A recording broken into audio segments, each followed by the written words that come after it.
My birthday. A day I always imagined would be full of joy turned into an unexpected disappointment. Mom had booked a restaurant, one of those that makes you feel special the moment you walk through the door. Upon arriving, the scene was vibrant.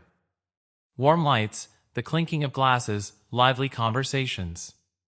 But in that festive atmosphere, a chilling reality struck me. There was no place for me at the table. With a nervous smile, I asked where I would sit. My mother's answer echoed in the silence that fell for a moment. "The floor is perfect for you." A wave of laughter accompanied her. Laughter that felt like tiny needles pricking my skin. Without saying a word, I left. That night, an invisible but strong bond broke inside me. The next day, curiosity led me to turn on the television. A familiar image appeared on the screen. My family, gathered in the same restaurant. Their faces, adorned with carefree smiles, blurred when they saw me enter the frame. The feeling was strange, as if I had arrived late to my own celebration. Everyone was already seated, engrossed in their conversations, toasts rising like bubbles in the air, candlelight dancing on the pristine tablecloths. It seemed like a carefully staged scene, a celebration that had begun without my presence. But it wasn't just that the food was served, or that my sister was in the middle of an eloquent speech. It was the palpable absence of an empty chair for me. I stood there at the end of the table, blinking under the weight of my coat, holding a small gift bag I had lovingly chosen for my mother. Yes, for her, even though it was my birthday. There was only one free chair, and it was occupied by her purse. The surprise left me speechless. Apparently not the others. A cousin let out a snarky sneer, my uncle glanced down at his plate, and my mother took a sip of her wine, letting it fall with chilling calm. "Does the floor not suit you?" And then the whole table erupted in hollow, forced laughter, as if they didn't know how to react to the cruelty of the situation. My heart didn't shatter into 1,000 pieces, it simply shut off. I heard her words, felt the heat rise to my cheeks. But what truly stuck in my memory was the clinking of silverware against china, the sharp pop of a bottle's cork, my sister capturing the moment with a photograph, as if nothing were out of the ordinary. I stood there, motionless, maybe 10, maybe 20 seconds. No one got up, no one offered me a seat, no one said, "This isn't right." So I placed the gift bag in a corner of the table, slowly, without trembling, without uttering a single word. I turned around and left. The last thing I heard was my mother's voice, overly dramatic. Outside, the bustle of the city enveloped me like a blanket. The roar of engines, the echo of horns, the laughter of strangers who, at least, weren't directed at me. I walked 3 blocks before I realized I was still holding my coat in one hand and the tears hadn't come yet. I stopped at a traffic light, staring at my reflection in a shop window. Carefully applied makeup, curled hair for the first time in weeks. That was the detail they overlooked. We got ready. We clung to the hope that, for once, they would make room for us, that maybe, just maybe, they would truly see us. But there was no chair. It wasn't an oversight. It was a clear and direct message, served with a glass of wine and a cynical smile. That night I didn't go home. I booked a hotel room with my emergency savings. Sitting on the edge of an immaculate bed, I watched the city lights throb beneath my feet. It was then that I made a silent decision, without fanfare, without plans for revenge, just an unbreakable line. I turned off my phone, ordered room service, and began to rewrite that night because I knew something they didn't. She wasn't just an ordinary girl. She was a woman who had been quietly building something, and the next morning they would see it. My name is Janelle Moore, and wherever you're watching this video from, stay with me, because when they told me the floor was for me, they didn't know I had already built the stage. That moment in the restaurant didn't come out of nowhere. It was just the most visible chapter of a story I've lived silently my whole life. I was always the extra, the one who helps behind the scenes, the supposed villain, the one who held the camera while my sister posed in a dress I couldn't afford, a gift from the same mother who once told me we couldn't spoil both of us. Claire, my older sister by 2 years, was the favorite, the golden child. She was applauded for the smallest thing, while I was punished for showing any emotion. If Claire came in with a low grade, they called her resilient. If I got a grade even slightly below the maximum, I'd get a lecture about my supposed poor performance. She might cry at the table and was sensitive. If I spoke firmly, she was argumentative. My mother used to tell me, "You're strong, Janelle, you don't need so much attention." What she really meant was, "You don't deserve it." It didn't start with birthdays, but birthdays were always the worst. When Claire turned 16, there was a tented garden party, catered food, and live music. When I turned 16, it was a shared cake at her graduation party with her friends singing louder than mine. I kept telling myself I was imagining it, that I was lucky to be included, that if I worked hard, tried my best, and kept quiet, I'd make it. I thought I'd win their love someday. Spoiler alert, it didn't happen that way. I helped them when they needed money. I paid the rent when my mother fell behind. I proofread Claire's resume. I took her to interviews. I vouched for her when she didn't qualify for an apartment, and I kept telling myself, this will be the time. The time they thank me, the time they finally see me, the time they let me sit at the center of the table, not on the sidelines. But last night, what I should have accepted years ago was confirmed. They didn't forget to put a chair out for me. They chose not to. It was a joke. "The floor is yours," my mother said with a smile as she sipped wine, as if she'd been rehearsing that phrase her whole life. And perhaps she had. Maybe I was never the daughter she wanted, only the one she tolerated, the useful one, the shadow that didn't respond until now. Because leaving that restaurant didn't feel like a breakdown, but a liberation, like I was finally no longer begging to be seen by people who refused to look. And what they didn't know, what no one bothered to ask me, not even when I hinted at it, was that I had been working on something that tells the truth they never wanted to hear. And that something would come to light in less than 24 hours. I thought someone would call. Not right away. I knew that pattern, but I imagined maybe later that night, a text, a passive-aggressive voice note, some attempt at damage control, but no, nothing. I checked my phone once around midnight. Still nothing. The only messages were from work, a happy birthday from a former roommate, and a coupon for a free coffee. That silence was more deafening than a slap. I looked at my phone glowing in the dim light of the hotel room and realized that they hadn't just forgotten me, they hadn't missed me. I could have disappeared down the street and their night would have gone on. Champagne, laughter, inside jokes I was never part of. And why would they call? I played my part perfectly. I showed up when no one else did. I paid for cakes when Mom forgot. I cleaned the living room after family dinners. I listened to Claire cry about her relationships only to be accused of being too critical when I offered advice.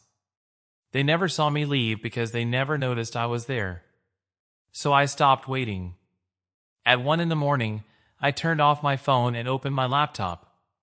I pulled out the press release, the one I'd left in draft form for weeks under a media embargo, scheduled to go live at precisely 9 o'clock the next morning. My finger trembled on the confirm button, not from fear, but from the weight of what I was about to do. I'd spent 2 years gathering evidence, recording conversations, saving texts and emails, documenting every petty cruelty, every lie, every manipulation, not just from my family toward me, but from my mother toward everyone. My mother, Elena Moore, a respected director of a charitable foundation that helped vulnerable children. My mother, who appeared in local magazines smiling as she cut ribbons to inaugurate community centers.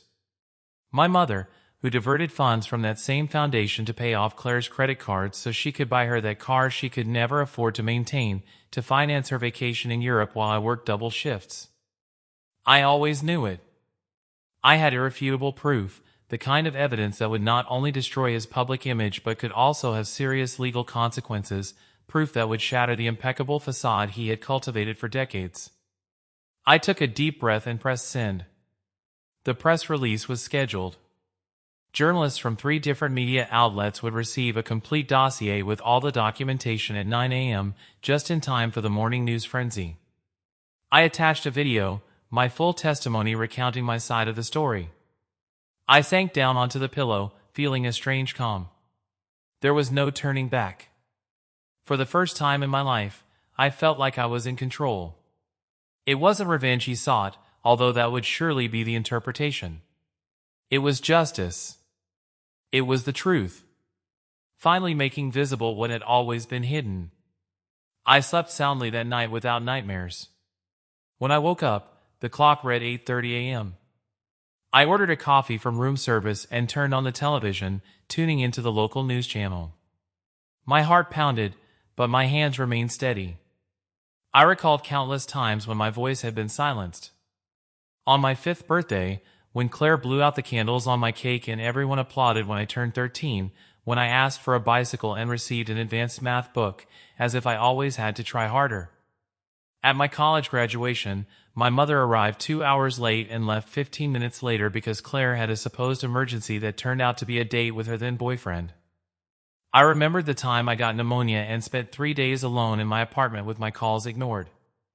The time I lost my job during the pandemic and had to sell my computer to pay the rent, while my mother offered the money meant for my education to Claire to invest in her partner's failing business.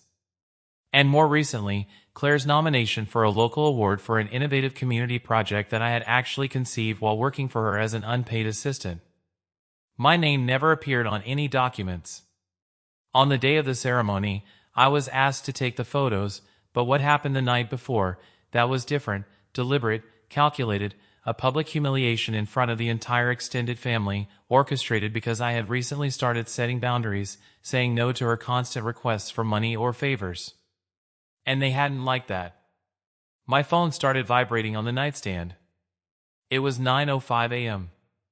I looked at it without touching it. 5 missed calls from my mother, 3 from Claire, unread texts, emails I would ignore. Too late, on the television screen, the news anchor announced a breaking story about alleged wrongdoing at the Light for All Foundation, run by Elena Moore. The volume was turned up, and professionally edited clips of my video appeared, my face serene on screen, explaining, documents in hand, how my mother had forged signatures, inflated invoices, created ghost employees, how she had manipulated accounting records for years to divert funds meant for children's soup kitchens and educational programs into personal accounts. The phone kept vibrating. First it was my uncle, then my cousin, then unknown numbers. I didn't answer. Instead, I dressed slowly and carefully. I put on the simple black dress I had bought for the occasion. I did my makeup as if it were an important interview. I put on the new shoes I had bought myself for my birthday. By the time I finished, my phone showed 37 missed calls, and the television showed a reporter outside my mother's house, where several police cars were parked. I left the hotel at 10:30 a.m. I didn't go to my mother's house or my apartment. I went straight to a coffee shop I liked in a quiet neighborhood on the other side of town. I ordered a cappuccino and a croissant and sat by the window. At 11:15 a.m., I received a text message from an unknown number. It was Victoria, my mother's former assistant at the foundation, who had been fired when she started asking too many questions about the numbers that didn't add up. "Thank you," she simply said. "And then, can we meet?" I replied with the address of the cafe. 20 minutes later, she was sitting across from me. She had dark circles under her eyes, but she was smiling with a mixture of relief and admiration. "Did you do it?" she asked. "You really did it." "We did," I replied. "Your documentation was crucial." Victoria had been my silent ally for months, helping me gather evidence, understand the legal intricacies, and build a solid case. Without her, I might never have had the courage. "Now what?" she asked. I took a sip of my coffee, which was already lukewarm. "Now I wait. The lawyers will contact me. There will be statements to make, testimonies to give, probably a trial." "Are you afraid?" I thought about it for a moment. "No, I'm not afraid of them anymore, nor of what comes next. I've begun to build a life where I'm not constantly trying to win the love of someone who will never give it to me." Victoria felt it. She understood. I had also been manipulated by my mother, though in a different way. My phone rang. It was the district attorney. I had met her briefly weeks earlier when I anonymously submitted some of the evidence through my lawyer. "Miss Moore," she said when I replied, "we need you to come to the prosecutor's office as soon as possible." "I'll be there in an hour," I replied. When I finished the call, Victoria looked at me with concern. "Will you be okay?" I smiled. And for the first time in a long time, a smile reached my eyes. "I will be. This is just the beginning." We said goodbye with a long hug. As I walked toward the taxi stand, my phone rang again. It was Claire. After a second of hesitation, I answered. "How could you?" That was the first thing she said. Her voice broke with tears and indignation. "Do you have any idea what you've done?" "Yes," I replied calmly. "I know perfectly well. Mom could go to jail." "Janelle? To jail? Is that what you want? Revenge because you felt left out at a dinner party?" I almost laughed. That was Claire. Always downplaying things. Always twisting things. As if it all boils down to a chair in a restaurant and not a lifetime of neglect and abuse. This isn't about revenge, Claire. This is about justice. Justice for all the children who should have received that help but didn't because the money ended up in your closet or on your vacation. That's a lie, Sissio. You don't know anything. You were always the envious, resentful one. I have every transfer documented. Claire. Every forged signature. Every inflated invoice. It's not my word against hers. It's facts. There was a long silence on the other end of the line. When Claire spoke again, her voice sounded different. Smaller. Almost frightened. "What's going to happen to me, Janelle? I don't have any money of my own. I don't have a real job. Everything I have is from Mom." And there it was. For the first time, Claire admitted her dependence, her vulnerability. For the first time, she saw me as someone with power. "That's up to you," I replied. "If you cooperate with the investigation, if you return what you can, if you testify honestly, you probably won't face charges." "Are you asking me to betray Mom?" "I'm offering you a way out, Claire. More than any of you ever offered me." Another silence. I could hear her ragged breathing, like when we were little girls and she realized she was in real trouble. "I'll think about it," he finally said. And hung up. He didn't know if he would. Probably not.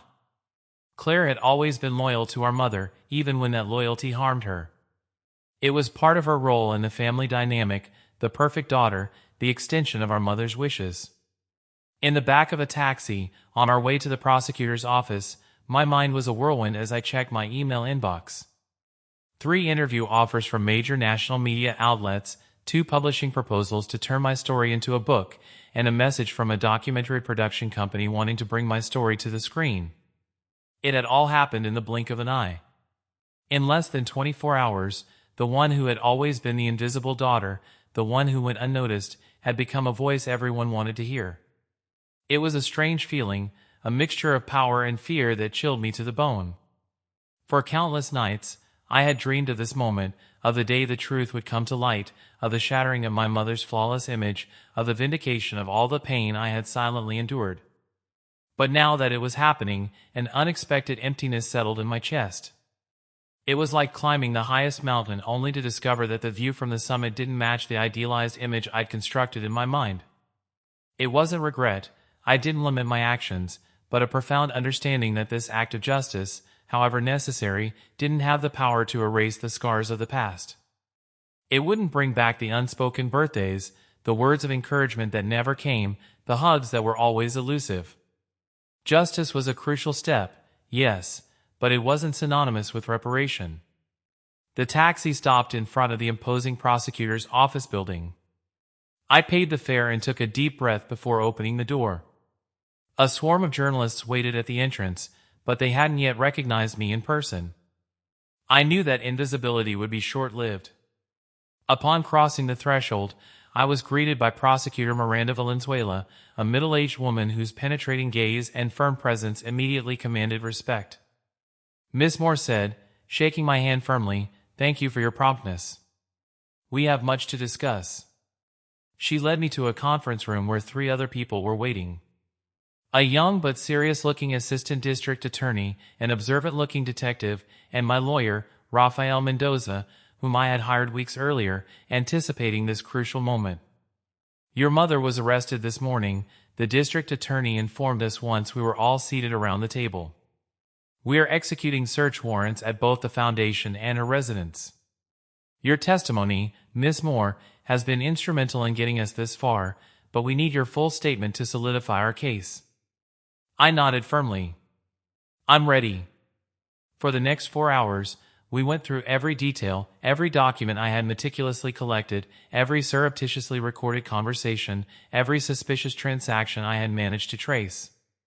My statement was officially recorded, signed, and sealed, tangible testimony to years of broken silence. Rafael, my lawyer, gave me a look of approval as we finished. You did very well, Janelle. Clear, precise. The prosecutor nodded, showing similar satisfaction. With this and what we find in the records, we have a solid case. Your mother will face serious charges. And my sister? I asked. The concern is evident in my voice. It will depend on her level of involvement and knowledge, the prosecutor replied cautiously. Was she merely a passive beneficiary or did she actively participate in the fraudulent scheme? I left the prosecutor's office at dusk. The crowd of journalists had multiplied exponentially, and this time their eyes and cameras were focused directly on me. Shouts, blinding flashes, microphones held out, searching for my first public words. Rafael firmly guided me through the commotion to a waiting car with its engine running. Don't make any statements yet, he advised as the vehicle pulled into traffic. First, we need to coordinate a media strategy. I nodded, too exhausted to speak. The day had been an emotional marathon, and this new chapter of my life was only just beginning. Rafael dropped me off at the hotel where I had decided to take refuge for a few days until the media storm subsided and I could gather my thoughts clearly. At reception, I was informed that a package had arrived for me. It was a small box, wrapped in brown paper with no visible return address. Back in my room, I carefully opened it. Inside I found an old notebook, its edges worn from time and use. I recognized it instantly. My teenage diary, the one that had mysteriously disappeared when I was 17. Beside it was a handwritten note in shaky handwriting. I always knew you were stronger than all of us. I'm sorry for everything, Uncle Roberto. My Uncle Roberto, my mother's younger brother. The one who always lowered his gaze at family gatherings when I was the target of his humiliations. The one who sometimes slipped me a banknote or a small gift on the sly. He was the only one who ever seemed to notice my pain, though he never did anything to stop it. I glanced through the yellowed pages of the diary. All my teenage angst was there, etched in blue ink. My budding dreams. My plans for a future that then seemed unattainable. My silent tears. There was one entry in particular that I remembered vividly. Someday I will be so important that they won't be able to ignore me. Someday I will do something so great that they will have to watch me. And when I do, it won't be to please them. It will be because I've finally found my own way. I was 15 when I wrote those words. Now, at 29, it had finally happened. But not in the way I had imagined it back then. Not through conventional success or fame. But not through truth, through rupture. I sat by the hotel window, watching the city slowly light up as night fell. My phone kept vibrating with notifications, but I had silenced it. Tomorrow there would be time to respond, to plan, to face the consequences of what I had set in motion. Tonight, for the first time in my life, I longed to be alone with myself. Not the Janelle who always tried to please, to help, to be useful. Not the invisible Janelle, the forgotten one, the one who sat on the sidelines of the family table. Just Janelle, the woman who had finally stood up and said enough. The woman who had chosen truth over comfort, justice over blood ties. The woman who, after a lifetime of waiting for a seat at the table, had decided to build her own. The next morning dawned rainy and gray. The soft patter of raindrops against the window pane woke me. For a disorienting moment, I couldn't remember where I was. Then reality returned with the force of a torrent. The restaurant, the public humiliation, my silent exit, the press release, my mother's arrest. I sat up slowly, feeling a weariness that went beyond the physical. My phone showed 27 new notifications since I silenced it the night before. The most recent was a text message from an unknown number. Janelle, this is Marcela Ruiz from the newspaper El Impartial. We want to offer you the opportunity to tell your full story on your own terms. Please contact me when you can. Marcela Ruiz. I remembered her name, a respected investigative journalist, known for her integrity and commitment to social justice. We had exchanged a few emails weeks before when I was looking for the right outlet to tell my truth. She was the only one who hadn't pressured me, who hadn't tried to pry information out of me prematurely, who had respected my process. I saved her message to reply later and got up to make coffee with the small coffee maker in the room. While I waited for the water to heat up, I turned on the television. Just as I expected, the story remained the main news story. Images of my mother being escorted by officers, entering the courthouse with her head bowed and a coat covering her face. Claire arriving separately, surrounded by reporters, wearing dark glasses and with a tense expression. And then, my own face, fragments of the video I had professionally recorded and edited. I heard myself say, in a voice that sounded firmer than what I felt at that moment, "This is not a story of revenge, it is a story of justice." It was strange to see myself on screen, to hear my voice amplified. The Janelle in the video seemed stronger, more self-assured than the woman now watching the scene from a hotel room. The presenter mentioned that the prosecution had confirmed finding additional evidence in the records, evidence that corroborated my accusations. He spoke of millions of pesos embezzled, of a corruption network that could involve other officials and benefactors. My phone rang again. It was Raphael. "Have you seen the news?" he asked bluntly. "I'm watching it. The recent turn in the investigation has taken an unexpected turn.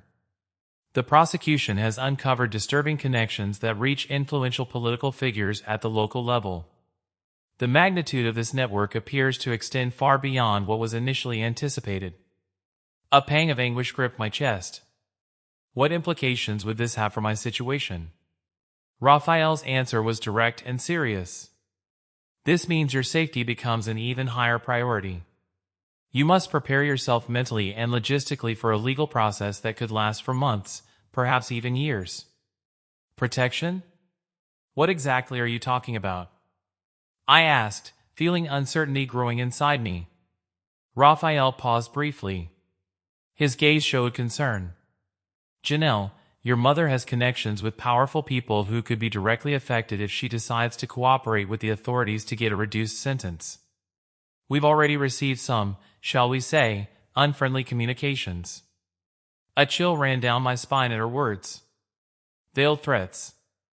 Insinuations disturbing enough to warrant preventative measures. "I'm arranging for you to be assigned temporary police protection. Furthermore, I think you should consider moving temporarily." My gaze drifted to the hotel room window, taking in the city that had always been my home. The thought of leaving it, of having to flee, made my stomach churn. "I'm not going to hide, Raphael. Not after everything I've risked to bring the truth to light. This isn't about hiding." Janelle responded firmly, her tone conveying urgency. "It's about being strategic. Think it over carefully. Meanwhile, under no circumstances should you open the door to strangers, and avoid going out alone." After hanging up, I sat motionless at the edge of the bed, my coffee cup growing cold in my hands. The rain lashed against the window pane. A grim echo of the storm my own actions had unleashed. My phone vibrated again. A message from Claire. "We need to talk. It's urgent." I ignored him. But just a few minutes later, another one arrived. "Please, Janelle, it's not what you think. I'm in your hotel lobby." A question flashed through my mind with unsettling speed. How did he know where I was staying? Only Raphael and Victoria had that information. A chilling pang of distrust ran down my spine. Could I trust them completely? Without hesitating for more than a moment, I replied, "Go upstairs. Room 7 to 12. If Claire had made it this far, if she had managed to find me, sooner or later we would have to confront each other. I preferred to do it on my own terms. While I waited, I opened the bedside table drawer and took out the small recorder I had used for months to document crucial conversations. I turned it on and discreetly hid it under a magazine on the coffee table. 3 soft knocks on the door made me catch my breath. I opened it. Claire was almost unrecognizable. Her usual image of perfection had vanished. Her hair was haphazardly pulled back. She wasn't wearing makeup, and her eyes were puffy and red. She was wearing worn jeans and a gray sweater that I recognized as mine, one I had left at my mother's house months ago. "Thank you for having me," she said in a rough voice, almost a whisper. I let her in without offering her a hug, without inviting her to sit down. I closed the door and crossed my arms, keeping a respectful distance. "How did you know where to find me?" I asked directly, without beating around the bush. Claire bit her lower lip, a nervous gesture I knew well. "I called all the hotels in the area. At the third one, when I mentioned your name, the receptionist hesitated for a second before saying they had no record of you. I knew it was there." "That was reckless, Claire," I replied coldly. "Now anyone could find me." "I'm sorry," he murmured, but his apology lacked conviction. "I needed to see you." He sat on the edge of the bed without waiting for an invitation. Her slumped shoulders and vacant stare reflected a vulnerability I had rarely seen in her. "What brings you here, Claire?" She looked up. Her eyes, so like mine, were filled with a mixture of emotions I couldn't immediately decipher. Fear, rage, pleading. "Mom is devastated," she began, her voice breaking. "The lawyers say he could face up to 15 years in prison." "I know," I replied, without betraying any emotion. "They're freezing all our accounts.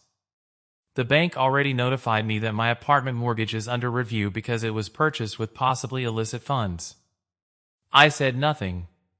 Claire had always lived beyond her means, or rather, within the means my mother artificially created for her. "They're going to take everything from me, Janelle," she continued, her voice breaking completely. "My car, my apartment, even my clothes could be confiscated if they prove they were bought with embezzled money. I have nothing. And what do you expect me to do about it?" I asked, maintaining a neutral tone despite the whirlwind of conflicting emotions swirling within me. Claire suddenly stood up, approaching me with palpable desperation in her eyes. "Can you help me? Can you say I knew nothing? That I was just an innocent beneficiary? Mom never told me where the money came from." I stared at her. "Is that true, Claire? You really didn't know anything?" Her gaze wavered for a moment. Fleeting, but enough. She'd always been a terrible liar, at least with me. I suspected something was wrong. He finally admitted it, avoiding my gaze. But he didn't know the details. I didn't know it was so serious. "And you never wondered why a foundation director with no other income could afford to buy you a BMW, pay for your European holidays, and maintain 2 properties?" Claire looked away. "I thought we had Dad's savings or investments." "I don't know, Janelle. Not everyone is as analytical as you." "This isn't about being analytical," I retorted, feeling anger begin to boil in my blood. "It's about basic honesty, about human decency, about not stealing money meant for needy children." "I didn't steal anything," she exclaimed. And for the first time, I saw a glimpse of the old Claire, indignant at any accusation. "I only accepted what Mom gave me." "And didn't it ever seem strange to you that I had to work 3 jobs to pay for college while you got everything handed to you on a silver platter? Didn't you ever wonder why you got everything and I got nothing?" Claire slumped back onto the bed, as if my words had physically struck her. I thought Mom treated you differently because you were more independent, because you didn't need as much. I let out a bitter laugh. Independent? Is that how you saw it? I was independent because I had no other choice, Claire. Because if it depended on you, I would starve to death. A heavy silence settled between us. The rain continued to beat against the window, constant and melancholic. I always knew you loved me less than her, I finally said, surprising myself with the bluntness of my honesty. But I never understood why. What did I do to you, Claire? What was my crime? My sister looked up, and for the first time, I saw genuine tears in her eyes. I don't hate you, Janelle, she whispered. I never hated you. I was afraid of you. The idea was so absurd it almost made me laugh. You had all the power, Claire. You always had it. Claire shook her head. You were strong in a way I never was. Intelligent, determined, capable of surviving without Mom's constant approval. I'm nothing without her money, without her support, without her approval. You could stand on your own. I fall apart if I don't get applause every 5 minutes. I stared at her, dumbfounded. Never in all our years as sisters had I considered that Claire could envy me. That doesn't justify how they treated me, I finally said, regaining my composure. Nothing justifies it. He answered gently. I know, and I'm sorry, Janelle. I'm truly sorry for every birthday ruined. For every achievement we ignored.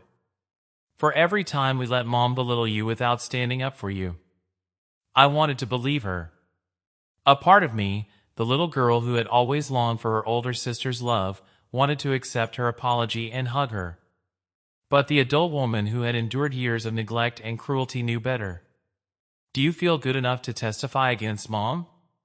I asked. The hidden recorder captured every word in the stillness of the room. Her gaze fixed on Claire, Janelle asked with an intensity that cut through the air. Do you feel deep within your soul the need for justice strong enough to act? A chill ran down Claire's spine, leaving her skin as pale as wax. Are you asking me to betray our own mother? Janelle stood up, the urgency of her movements contrasting with the tense stillness of the room. I'm asking you to choose the truth. Claire, for once in your life, choose the truth. She began to walk slowly, her fingers massaging her temples as if tormented by a sharp pain. Claire finally broke the silence, her voice barely a whisper, heavy with anguish. If I testify against her, I'll go to jail too. I signed documents. Janelle. I agreed to be part of the Foundation's board of directors without question. My name appears on the transfers. Janelle stopped, facing her with a firm but compassionate gaze. Not necessarily. If you cooperate from the beginning, if you demonstrate genuine remorse, you're likely to get a plea deal to reduce your sentence. Maybe even probation. Claire turned to the window, her back offering a wall of silence against the gray, melancholic light of a rainy morning. And then what? She asked, her voice cracking, despair tinging every syllable. Assuming I avoid prison? What will I have left? I don't have a real career, my savings are non-existent, my skills. All I know how to do is be Elena Moore's perfect daughter. Would you have the chance to start over? Janelle replied gently, but with conviction. To discover who you really are when you're not trying to please Mom. To build something of their own, something authentic. Claire turned, and for a fleeting moment, Janelle glimpsed the girl who had been her sister before the shadows of favoritism and manipulation darkened their lives. I'm scared, Janelle, she confessed, the vulnerability palpable in her voice. All my life I've been afraid of not being enough, of being alone, of failing. I'm afraid too, Janelle admitted, her tone now softer, more empathetic. But I learned to live with it because I had no other choice. Claire approached and, to Janelle's surprise, took her hands in hers. Her fingers were cold and trembling, and, conveying her deep terror, she pleaded, "Help me," her eyes filled with a silent supplication. I don't know how to be like you. I don't know how to survive this.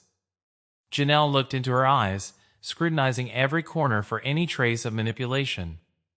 Any sign that this was another ploy, but she found only genuine fear. And perhaps for the first time, disarming honesty.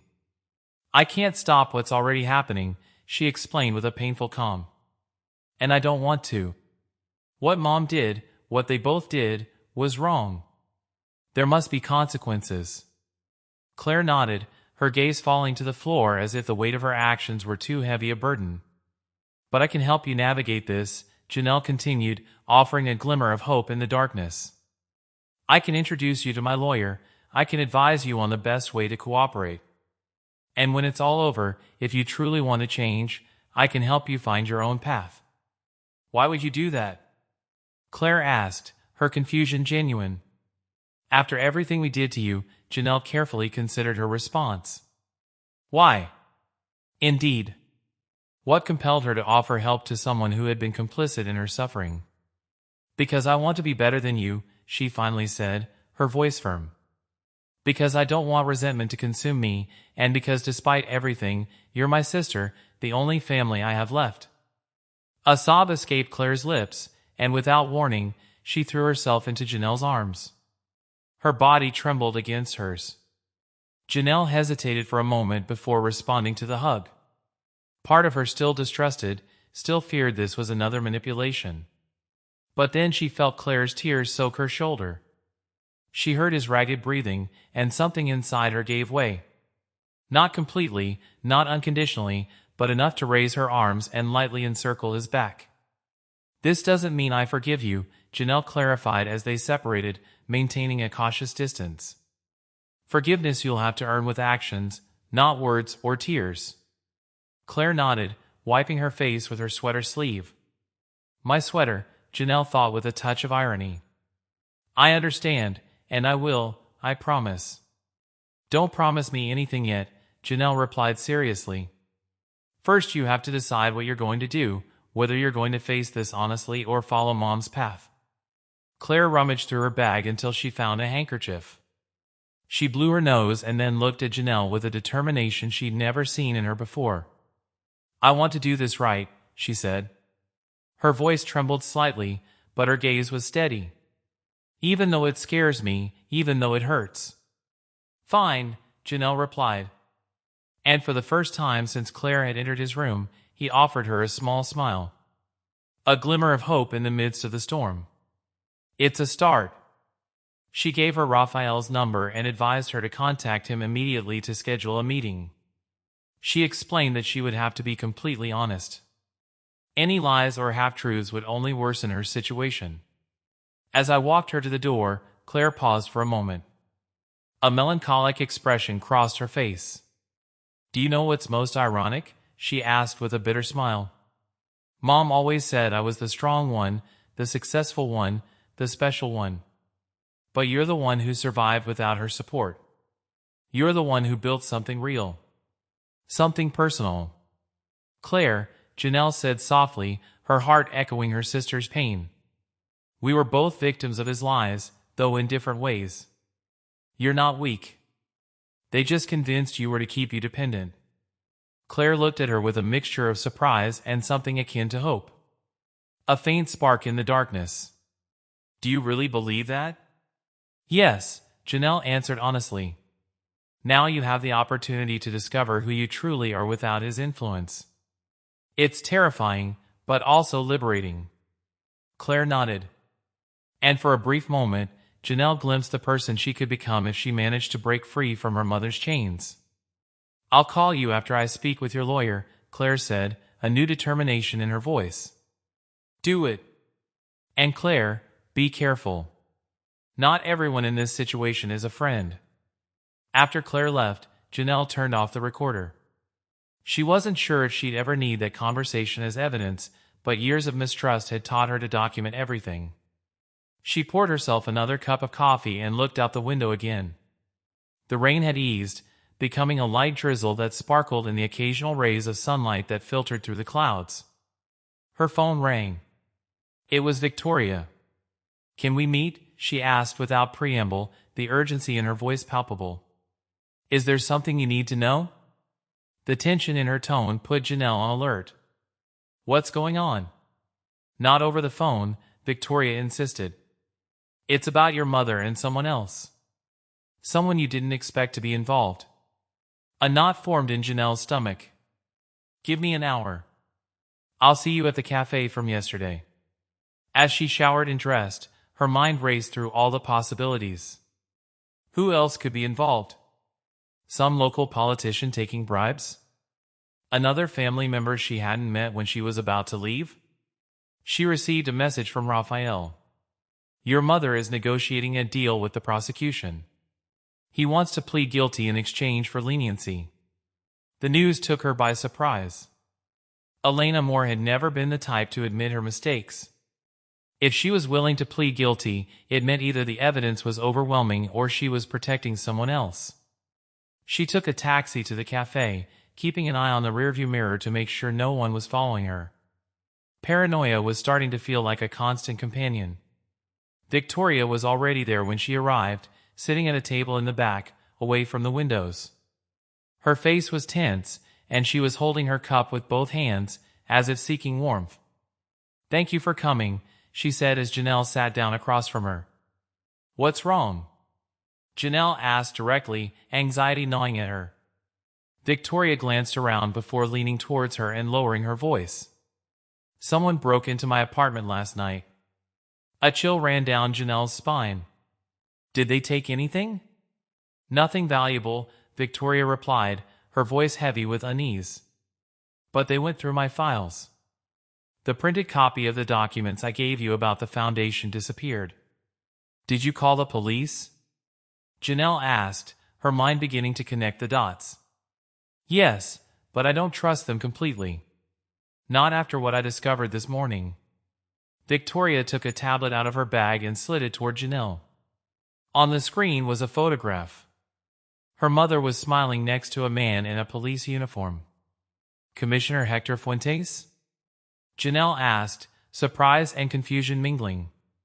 My mother rubbed shoulders with many officials. Look at the date, Victoria said gravely. The photograph had been taken yesterday, after her mother's arrest. I don't understand, Janelle murmured, feeling a shadow of suspicion begin to cloud her mind. Fuentes visited your mother in prison, Victoria explained. His voice was barely a whisper. A visit that wasn't officially recorded. My cousin works at the detention center and saw him go in. He says they were together for almost an hour. Why would the police commissioner personally visit my mother? Janelle asked, disbelief battling a growing sense of danger. Victoria looked at her intently. Why are you involved, Janelle? I've been reviewing the Foundation's donation records more closely. The last 3, the weight of the truth began to seep into every pore. Victoria, her gaze heavy with a somber certainty, had revealed information to me that shook the foundations of everything I thought I knew. For years. It began. Her voice was barely a whisper in the dim light of her apartment. The municipal police have been involved in money laundering. Considerable sums that were then laundered and returned, inflated, to specific personal accounts. Disbelief hit me like an icy wave. Are you suggesting that the foundation, which was supposed to help the community, was actually a front for police money laundering? I asked, feeling the dizziness of someone confronted with a truth too dark. Victoria nodded slowly. Not all the police, of course, but internal sources, high-ranking officers, have confirmed this to me. The magnitude of their words was terrifying. If this investigation were to escalate to the commissioner, it would unleash a political hurricane of epic proportions. And I, unwittingly, had become a key player.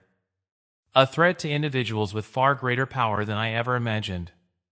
Do you think Fuentes ordered the raid on your apartment?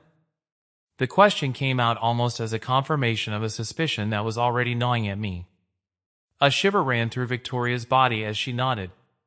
And I'm afraid this won't end here. If only I knew where you're staying. She left the sentence unfinished, but the unspoken threat hung heavily in the air. I have to move, I murmured. More to convince myself than her. I need to contact Raphael and tell him all this. Should you consider leaving town for a while? Victoria suggested, genuine concern in her eyes. Until the investigation progresses far enough that they can't reach you. I remembered my conversation with Raphael that very morning. His insistence that I move out temporarily. Now, his unease took on a new and sinister meaning. There's more, Victoria continued, lowering her voice even further as if the walls had ears. Your Uncle Roberto, I think he's trying to help you. In his own way. Roberto, the surprise in my voice was palpable. How do you know? I saw him at the prosecutor's office this morning. He was giving a statement. He seemed determined. My Uncle Roberto. The man who had always remained in the shadows, silently observing. The same one who returned my diary with that cryptic note. I always knew you were stronger than all of us. Perhaps, after all, I wasn't as alone as I thought. I need to make some calls, I said, getting up with newfound determination. And you need to be very careful, Victoria. If they broke into your apartment, I know, she interrupted. An unexpected resolve crossed her face. I already thought of that. I'll stay with my sister for a few days. She has a decent security system. We said goodbye with a quick but meaningful hug. In just a few days, this woman, who had been a temporary ally, had become a friend. Someone I could trust in the midst of this turmoil. Back in the taxi, I dialed Raphael's number. I told her about sources, about Victoria's revelations. Her silence on the other end of the line was more eloquent than any scream. This is serious, Janelle, she finally said. Her voice was tense. Much deeper than we expected. What should I do? First, get out of that hotel. Right now. I have a colleague with a secure apartment in the suburbs. I'll send you the address via encrypted message. Don't tell anyone where you're going. Not even your sister. Claire was in my room this morning, I confessed. A knot of uncertainty tightened in my throat. Does she know where I'm staying? Raphael let out a barely audible curse. Do you trust her? I don't know, I answered honestly. She seemed sincere, but you've been manipulated by your mother your whole life, Raphael finished. The harshness in his voice reflected the urgency of the situation. We can't take any chances. Pack your things and get out of there right now. I'll call you back in 20 minutes with instructions. I hung up and told the taxi driver to turn around. As we slowly made our way through the traffic, my eyes constantly scanned the rearview mirror, searching for any sign that someone was following us. The city, which had once been my home, now felt hostile, filled with shadows and unseen threats. But strangely, amidst the gnawing fear, a renewed determination began to blossom within me. If such powerful people feared what I had discovered, it meant I was on the right track. I had unearthed a truth that needed to be brought to light. And now, whatever happened, there was no turning back. Back in my hotel room, I packed my few belongings with feverish speed. Just as I closed my suitcase, my phone rang again. An unknown number. I hesitated for a moment before answering, but a hunch compelled me to do so. Hi, Janelle. The voice sounded vaguely familiar, though it took me a second to place it. It's Roberto, your uncle. My Uncle Roberto? I repeated the surprise recorded in my voice. Why are you calling me right now? Victoria told me she saw you at the prosecutor's office. He continued. Yes, I was there. I confirmed it, noticing a deep weariness, but also an underlying firmness in her tone. I'm revealing everything I know about your mother's activities. I should have done this years ago, but I was afraid. Helena always knew how to keep people terrified. I know, I replied softly, feeling a weight of understanding. There was a brief silence before he continued. There's something you should know, Janelle.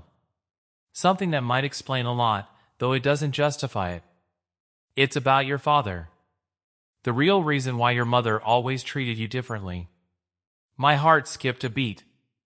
My father had died when I was just a child. His memories were blurry fragments. His warm laughter. the scent of his cologne, the security of his arms around me. What does my father have to do with this? I asked, feeling my voice tremble slightly. Your father didn't die in an accident. As they told you, Roberto revealed. The gravity of his words echoed through the line. He committed suicide, Janelle, after discovering Helena was cheating on him. After a terrible fight where she told him that you weren't his biological daughter, the world seemed to stop around me. The air became thick and oppressive. That can't be true, I finally managed to say. I have her eyes, her smile. Everyone was saying it. And you had them? Roberto confirmed, his voice thick with sadness. Because she was indeed his daughter. Helena lied. She lied because she was furious with him for discovering his infidelity. Because she wanted to hurt him in the worst way possible. But the lie destroyed him. And after her death, I think she began to believe her own lie. She began to see you as the one to blame. As the living reminder of the greatest tragedy of her life. I sank down onto the bed, feeling as if the ground had vanished beneath my feet. My whole life, my mother's contempt, her coldness, her favoritism toward Claire. It had all been built on a cruel lie. A lie she herself had fabricated. Why didn't you tell me before? I asked, my voice breaking with pain and confusion.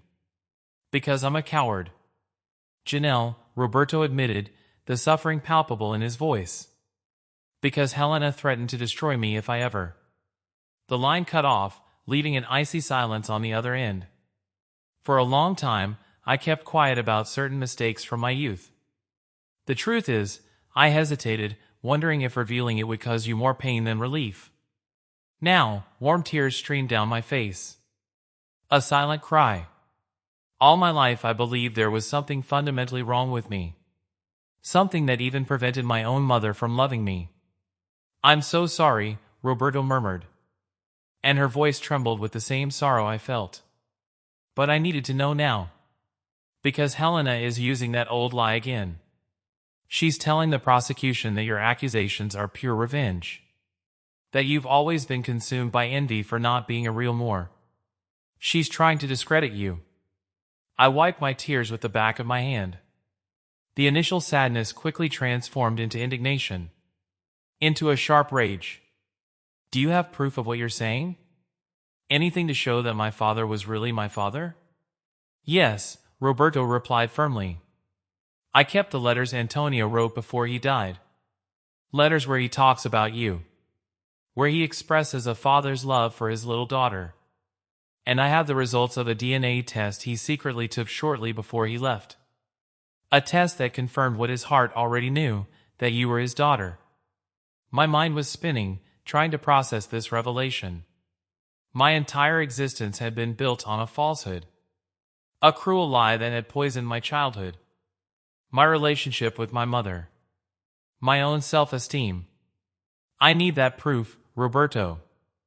I finally said, struggling to regain my composure. And I need you to declare this officially. I already did, he replied. This morning, before Prosecutor Valenzuela. I gave him copies of everything. I have the originals safely stored away for you. A faint noise in the hotel hallway caught my attention. Footsteps stopped right in front of my door. Roberto, I have to go, I said hurriedly. I'll call you later. I hung up without waiting for a reply and crept up to the door. I peered through the peephole, but saw no one. However, a pang of instinct told me something was wrong. I grabbed my suitcase and the recorder and headed to the bathroom. I opened the window that overlooked a fire escape. It wasn't the most elegant way to escape. But at that moment, practicality trumped sophistication. As I descended the metal staircase, my suitcase clattering clumsily against the steps, Roberto's words echoed in my head. My father. The life he could have had if Elena hadn't spun that terrible lie. But he was also thinking about the present. About the Foundation's documents. In Commissioner Fuentes. In all the powerful people who now had reasons to silence me. As I reached the alley behind the hotel, my phone vibrated with a message from Raphael. an address, and a code. The apartment was secure. I started walking, blending into the crowd on the main avenue. One more woman among thousands, with a story that would soon shake the foundations of the city. In the taxi to my new temporary refuge, I looked out the back window one last time. The city sprawled brightly under a sun that had finally emerged after the rain. My city. The one that would soon tremble with a long-hidden truth. I thought of my father, whom I barely remembered. But, according to Roberto, she had loved me deeply. I thought of Claire, caught in our mother's web of lies, turned into a tool of her evil. I thought of all the people who had been harmed by the corruption of Elena Mori and her accomplices. And for the first time since all this began, I felt something akin to peace. Not because the path was easy, but because it was the right one. Because I was finally breaking the cycle of lies, exposing the truth, however painful it might be. The floor is for you. My mother had said that night in the restaurant, with a glass of wine in her hand and poison in her smile.